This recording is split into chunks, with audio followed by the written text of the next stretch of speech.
ಬೇಸಿಗೆ ಬಿಸಿಲಿನ ತಾಪದ ನಡುವೆ ಗ್ರಾಮೀಣ ಪ್ರದೇಶಗಳಲ್ಲಿ ಕುಡಿಯುವ ನೀರಿಗಾಗಿ ಹಾಹಾಕಾರ ಶುರುವಾಗಿದೆ. ಈ ನಡುವೆ ಮಡಸನಾಳ ಗ್ರಾಮದಲ್ಲಿ ನೂತನವಾಗಿ ನಿರ್ಮಾಣವಾದ ಕೆರೆಗೆ ನೀರು ಹರಿಸುವಂತೆ ರೈತರು ಒತ್ತಾಯ ಮಾಡಿದ್ದಾರೆ. ಜಿಲ್ಲಾಧಿಕಾರಿ ಕಚೇರಿ ಎದುರು ಜಮಾಯಿಸಿ ಕನ್ನೂರು ಹಾಗೂ ಮಡಸನಾಳ ಗ್ರಾಮದ ರೈತರು ಕೆರೆಗೆ ನೀರು ಹರಿಸುವಂತೆ ಆಗ್ರಹಿಸಿದ್ದಾರೆ. ಜನ ಜಾನುವಾರುಗಳು ಕುಡಿಯುವ ನೀರಿಗೆ ಪರಿತಪಿಸುವಂತಾಗಿದ್ದು, ತಿಡಗುಂದಿ ಶಾಖಾ ಕಾಲುವೆ ಮೂಲಕ ಕೆರೆಗೆ ನೀರು ಹರಿಸಬೇಕು ಅಂತ ಜಿಲ್ಲಾಧಿಕಾರಿಗಳಿಗೆ ರೈತರು ಮನವಿ ನೀಡಿದ್ದಾರೆ. ಪಶ್ಚಿಮ ಬಂಗಾಳದಲ್ಲಿ ಹಿಂದೂಗಳ ಮೇಲಿನ ದೌರ್ಜನ್ಯ ಖಂಡಿಸಿ ಧಾರವಾಡದಲ್ಲಿ ವಿಎಚ್ಪಿ ಹಾಗೂ ಬಜರಂಗ ದಳ ಪ್ರತಿಭಟನೆ ನಡೆಸಿತು. ನಗರದ ವಿವೇಕಾನಂದ ಸರ್ಕಲ್ನಿಂದ ಜುಬಿಲಿ ಸರ್ಕಲ್ವರೆಗೂ ಪ್ರತಿಭಟನಾ ರ್ಯಾಲಿ ನಡೆಸಿ ಮಮತಾ ಬ್ಯಾನರ್ಜಿ ವಿರುದ್ಧ ಘೋಷಣೆ ಕೂಗಿದ್ರು. ಪಶ್ಚಿಮ ಬಂಗಾಳದಲ್ಲಿ ರಾಷ್ಟ್ರಪತಿ ಆಡಳಿತ ಜಾರಿಗೆ ಆಗ್ರಹಿಸಿದ್ರು.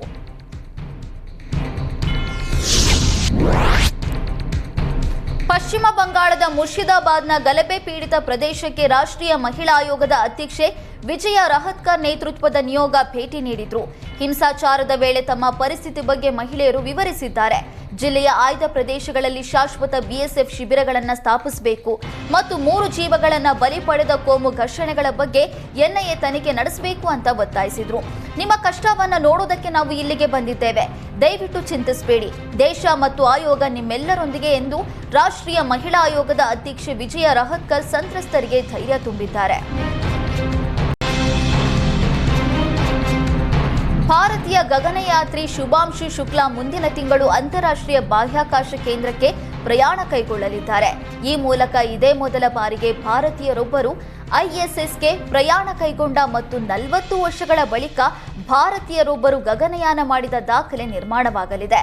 ಅಮೆರಿಕದ ಬಾಹ್ಯಾಕಾಶ ಸಂಸ್ಥೆ ನಾಸಾದ ನೆರವಿನ ಆಕ್ಸಿಯೋಮ್ 4 ಯೋಜನೆಯಡಿ ಶುಕ್ಲಾ ಕೂಡ ಬಾಹ್ಯಾಕಾಶ ಕೇಂದ್ರಕ್ಕೆ ತೆರಳುತ್ತಾ ಇದ್ದಾರೆ.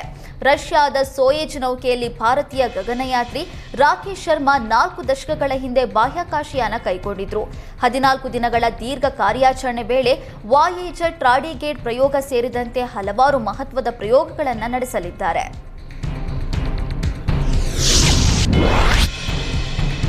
ದಕ್ಷಿಣ ಆಫ್ರಿಕಾ ದೇಶದಿಂದ ಭಾರತಕ್ಕೆ ಮತ್ತೆ 8 ಚೀತಾಗಳು ಆಗಮಿಸ್ತಾ ಇದೆ ಎಂದು ಅಧಿಕಾರಿಗಳು ತಿಳಿಸಿದ್ದಾರೆ.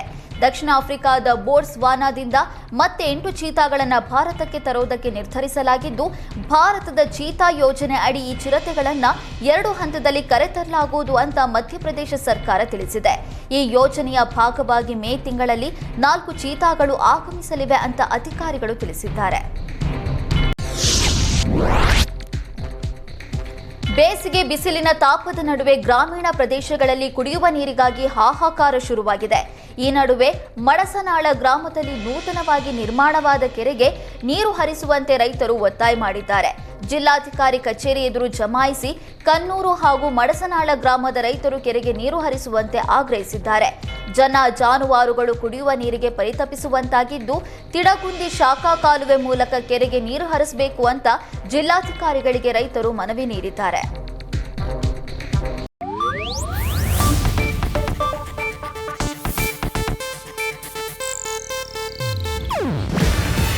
ಇದು ಏಷ್ಯಾನೆಟ್ ನ್ಯೂಸ್ ನೆಟ್ವರ್ಕ್ ಪ್ರಸ್ತುತಿ. ನೀವು ನೋಡ್ತಿದ್ದೀರಾ ಏಷ್ಯಾನೆಟ್ ಸುವರ್ಣ ನ್ಯೂಸ್.